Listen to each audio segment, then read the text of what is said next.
Bonjour et bienvenue à votre émission Langue fourchue.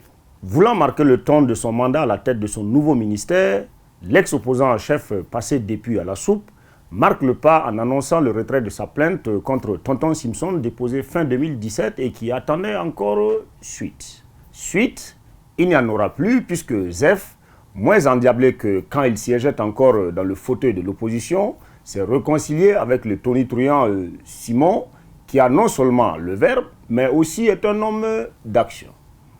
On se rappelle que suite à la fronde en octobre 2017 de 12 députés de l'UPC, avec à leur tête Daouda Simboro, alors président du groupe parlementaire, les domiciles de certains de ces frondeurs avaient été assiégés par des militants mécontents et Tonton Simpson, alors sinistre de l'insécurité totale, s'était déployé au domicile de l'un de ces députés, engoncé dans un gilet pare-balles, flambant neuf, et armé d'un fusil d'assaut avec la rhétorique qu'on lui connaît pour assurer la sécurité de ce citoyen.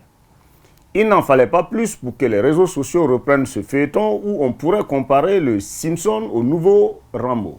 Si cet épisode a fait sourire certaines personnes, il était en travers de la gorge du chef de file de l'opposition politique, dont quelques députés venaient de se faire la malle de son joug.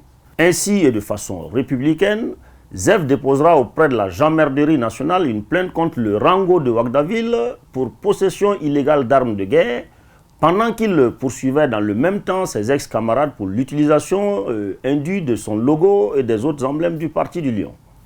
On attendait la suite judiciaire à cette plainte contre l'Homo Corticus, mais comme on est au Faso, la justice se hâtait plus ou moins lentement.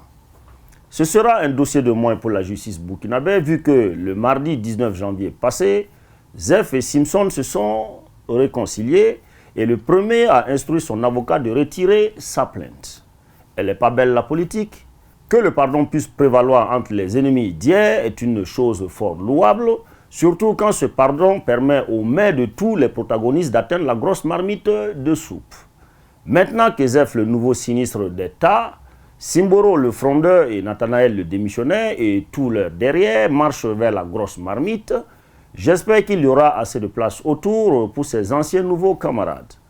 Par ce geste fort, Zef nous proposera-t-il une nouvelle journée du pardon à la Blaise Compaoré où chacun sera invité à se serrer la main, s'asseoir autour de la table et se graisser les babines et oublier le reste.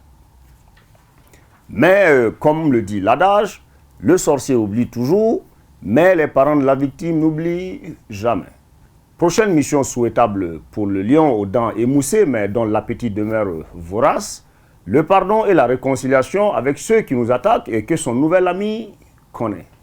Parce qu'avec la force qu'on leur connaît à tous les deux, mais dans la main et plus frais que jamais, Zef et Tonton Simpson déplaceront certainement des montagnes. Allez, venez tous dans mes bras, la bagarre c'est pour les faibles. Bonjour chez vous.